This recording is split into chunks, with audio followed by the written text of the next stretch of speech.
One of the chief representatives of the main association came in and said, even before saying good morning, his association has been supporting standardization for many years with tens of thousands of euros per year.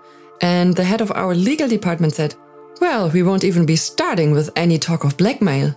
That isn't... Oh, yes, that's what's called blackmail. And good morning, by the way. Human beings are not ants. Unlike our tiny friends, we don't naturally know how to live together in large groups. This is why we need rules. And besides political rules, we also have technical rules, also known as standardization. It's actually one of our democratic rights to contribute to shape these rules. In this podcast, I will not tell you what you really should know about standardization. Because Amelie Leibrand will. Welcome back to our little series, Human Beings Are Not Ants. What you never wanted to know about standardization, but definitely should know. My name is Amelie and I'm happy that you've joined me here again today. We've already talked about how standardization is the process of how the contents of standards are developed. The DIN ensures throughout the development of a standard that it is democratically legitimate and complies with antitrust legislation. That one way to ensure that this is the case is to have rules when it comes to the composition of experts in the standards committees and practical information on how you can get involved. Today, we will focus on the second aspect, specifically the process of how a standard is actually written. Standards are subject to strict regulations regarding the way in which they come about. It's definitely not the case that everyone just writes what they want into a standard and then at some point they are done and DIN puts the final stamp on it. It is much more complicated and sometimes even cumbersome, and that is a good thing. Sounds a bit strange, I know, but I'm going to explain it to you. Well, of course, the text has to be written. But then, once the Standards Committee has finished discussing everything and says, okay, we've got it, this standard is ready to be published, at this point comes the decisive step. Putting it out to the public. For each standard, a draft is published before the official publication for 2 months. During this draft phase, anyone who wants to can go to our draft standards portal and take a look at the document and make comments on it. We will put the link to the draft standard portal in the episode notes for you. So anyway, you can write, for example, in clause 17, it says this or that, and this is wrong. It should actually be so and so.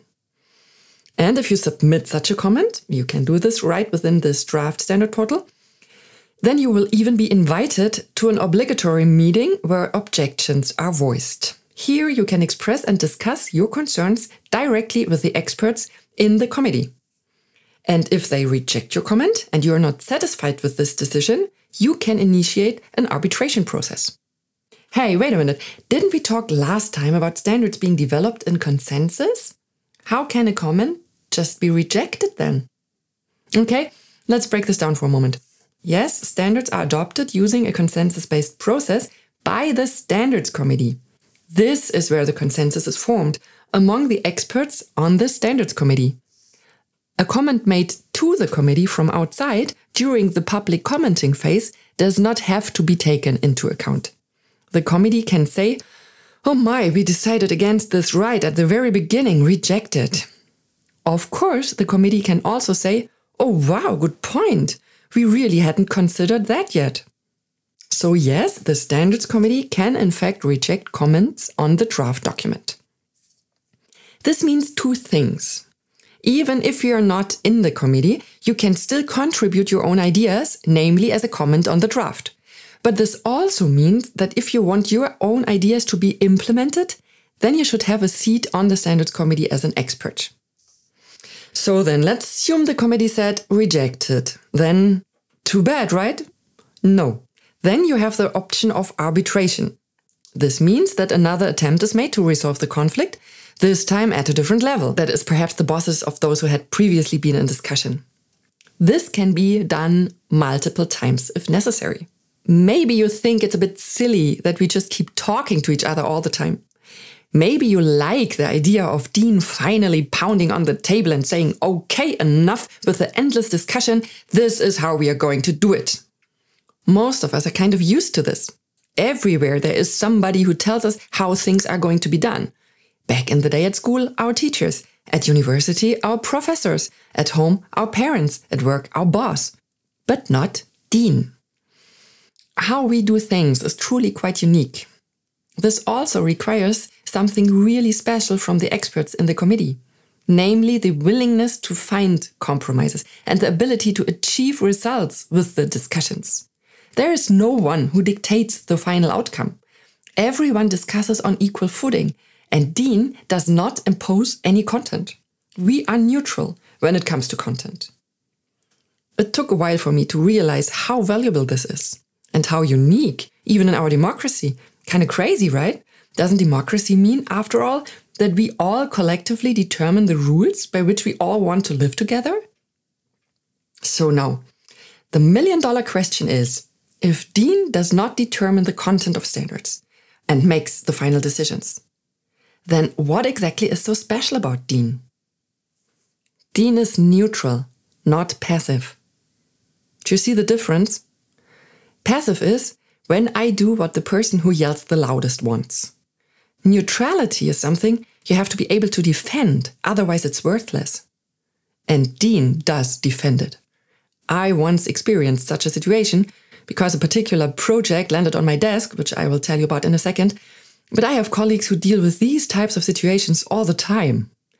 This experience was truly an eye-opener for me and is ultimately why I am doing these podcast snippets for you, because it was only then that I really understood what DIN is and how important it is that you know too. Well, actually, I'm not exactly allowed to tell you this. It's really internal stuff.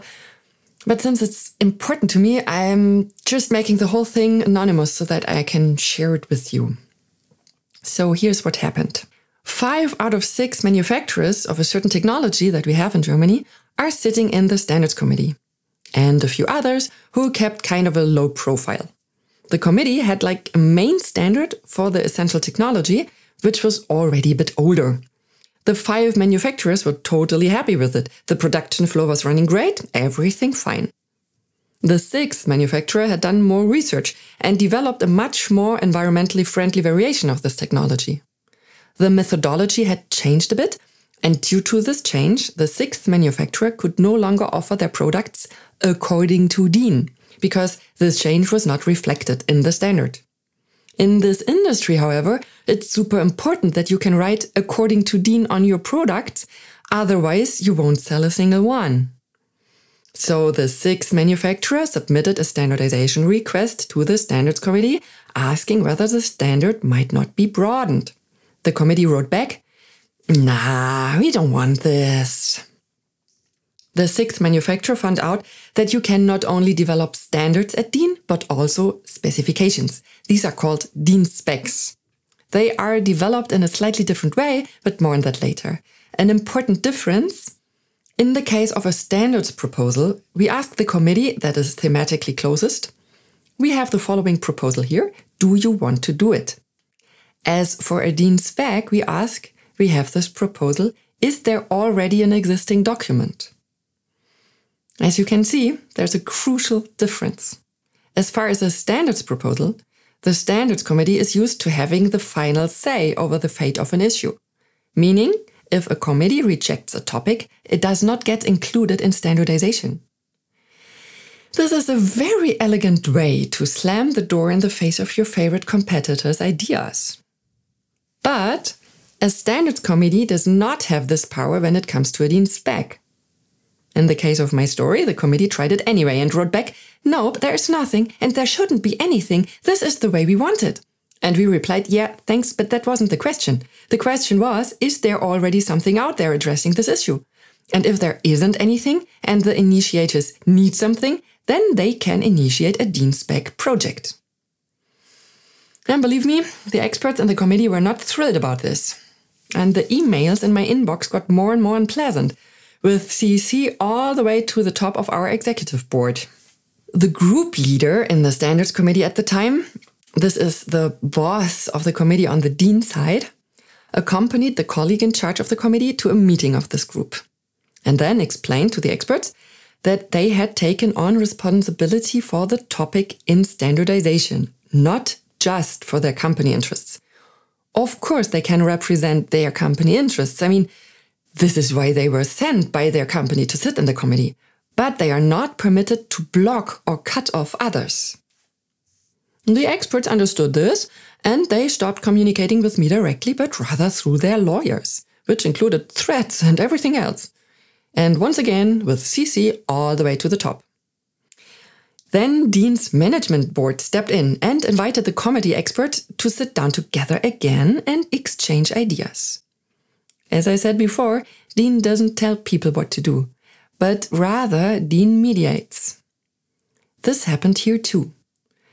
There was a discussion among 4 high-ranking experts from the committee and 4 colleagues from DIN, 3 from the management board, and then me as the project manager of this project at the time. This conversation was in a class all of its own. One of the chief representatives of the main association came in and said, even before saying good morning, his association has been supporting standardization for many years with tens of thousands of euros per year, which has added up to millions in total. And he now has problems explaining to his members why they should continue to spend even more money. And the head of our legal department said, well, we won't even be starting with any talk of blackmail. That isn't... Oh, yes, that's what's called blackmail. And good morning, by the way. And this is how it went. For 3 hours.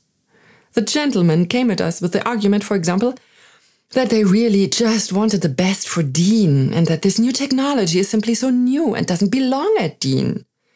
And our head of standardization said, and that is exactly why we have DIN specs, to make it easier for new technologies to access standardization and to open up the market. And at this moment, I thought to myself, this is incredible. I'm working for Robin Hood.